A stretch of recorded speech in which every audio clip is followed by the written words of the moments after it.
In the vast hellscape of the Holocaust, where millions were slaughtered, one moment of horror stands frozen in time.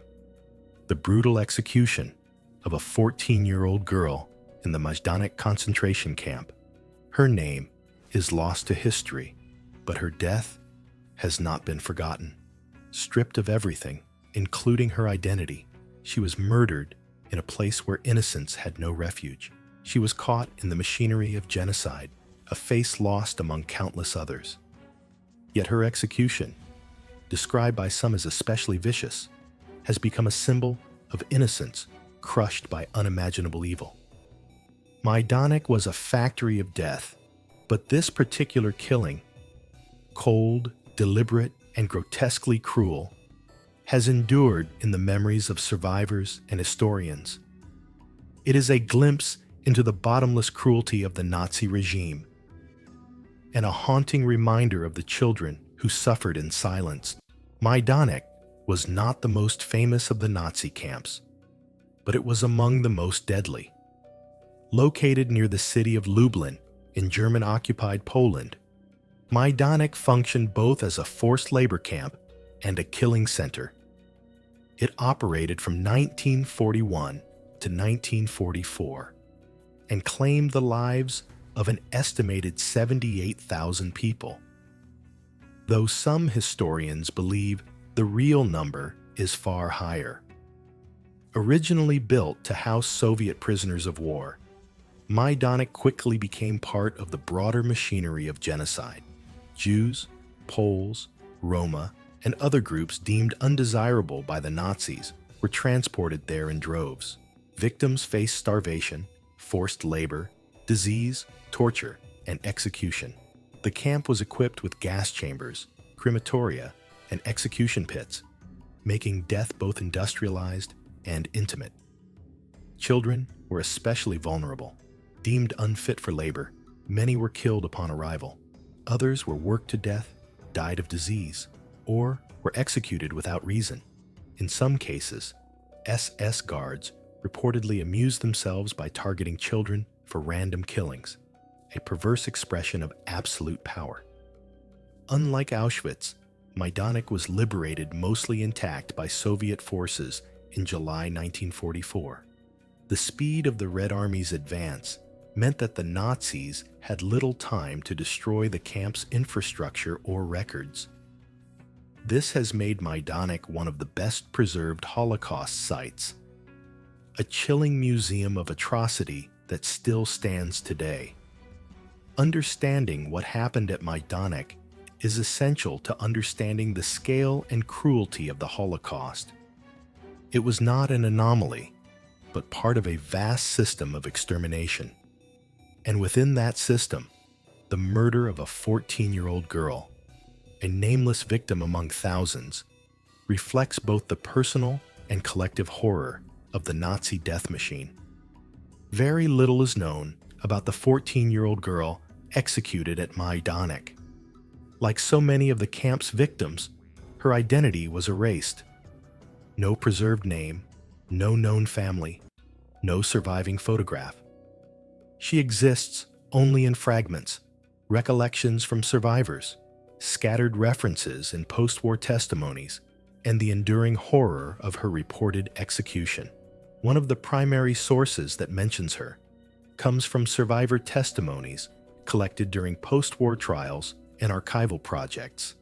In one account, an inmate described how the girl was dragged from a group of prisoners, crying and pleading, before being killed in front of others. The guard's face, not hers, is often remembered, the face of a man who chose to extinguish a child's life without hesitation. Records from Majdanek are incomplete. Although some camp documents survived, many were destroyed by retreating Nazis.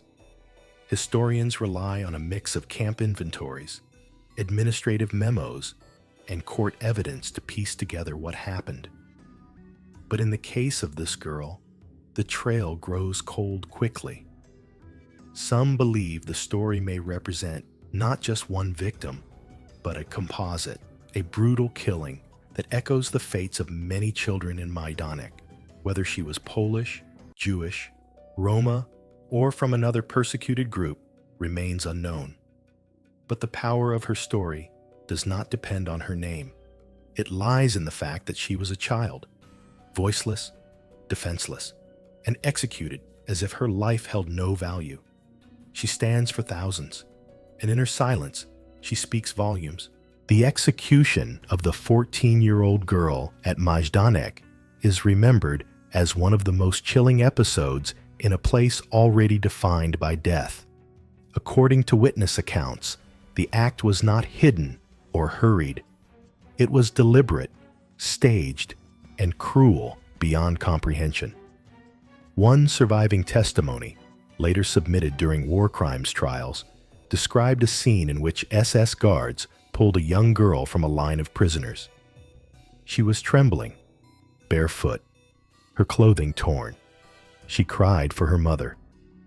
What happened next varies slightly between sources, but the core of the story remains constant.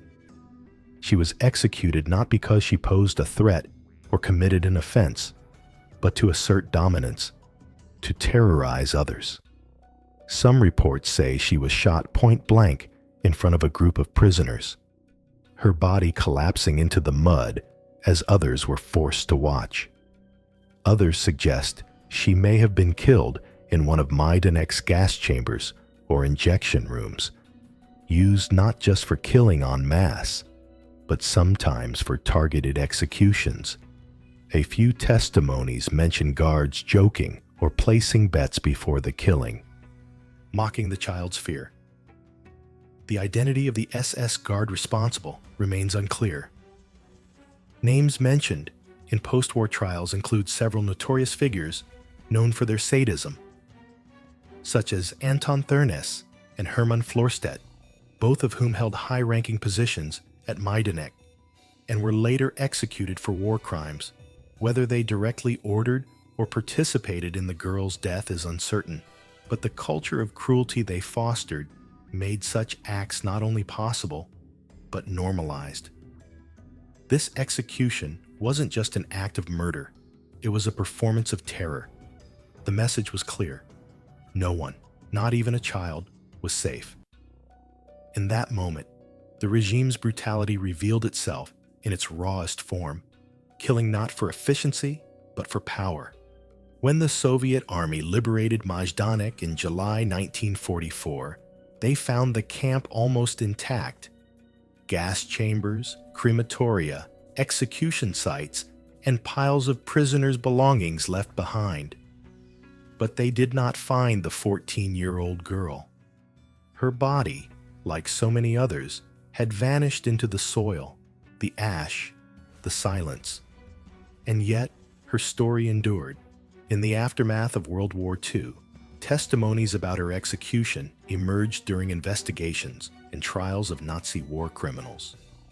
Survivors, still haunted by what they had seen, spoke of the girl not to sensationalize the horror, but to preserve a memory that might otherwise be lost. She became a symbol of what was taken.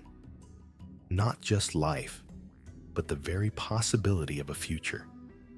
Her legacy lives on not in stone monuments, but in the hearts of those who remember the countless children who perished. Holocaust memorials and museums often dedicate space to the stories of young victims, using art, photographs, and witness testimonies to convey the innocence that was destroyed. At Majdanek itself, exhibits display small shoes and toys left behind, reminders that children lived, feared, and died there. The girl's execution has been referenced in writings, documentaries, and lectures, often as an emblem of the absolute cruelty of the Nazi system. She represents not only the young lives cut short, but the unique suffering of children who were conscious of their fate, yet powerless to escape it. Her face may be lost to time, but her story is now inseparable from Majdanek's legacy, an echo in the silence that follows genocide. What does it mean to remember a child we never knew? a girl without a name, whose life was extinguished in an instant of cruelty. In the enormity of the Holocaust, with its millions of victims, her story reminds us that genocide is not only a statistic. It is the murder of individuals, of children who laughed, dreamed, feared, and hoped. The execution of this 14-year-old girl at Majdanek speaks to the heart of human evil, the willingness to kill not for survival or war, but for ideology, for power, for nothing at all. She did nothing to deserve her fate. Her only crime was existing in a world that had declared her unworthy of life. Memory is our resistance to that erasure. By speaking her story aloud, we fight back against silence. By teaching it, we preserve her dignity. By asking questions, we refuse to let the perpetrators win. Holocaust education is more than history. It's a moral imperative. The lessons we draw from this one death, among millions, warn us about dehumanization, complacency, and cruelty masquerading as policy. It challenges us to remain vigilant when we see injustice today. We may never know her name, but she speaks to us still, through witness, through history, and through the sacred act of remembering. If her life was so easily stolen, what must we do to ensure her memory never is?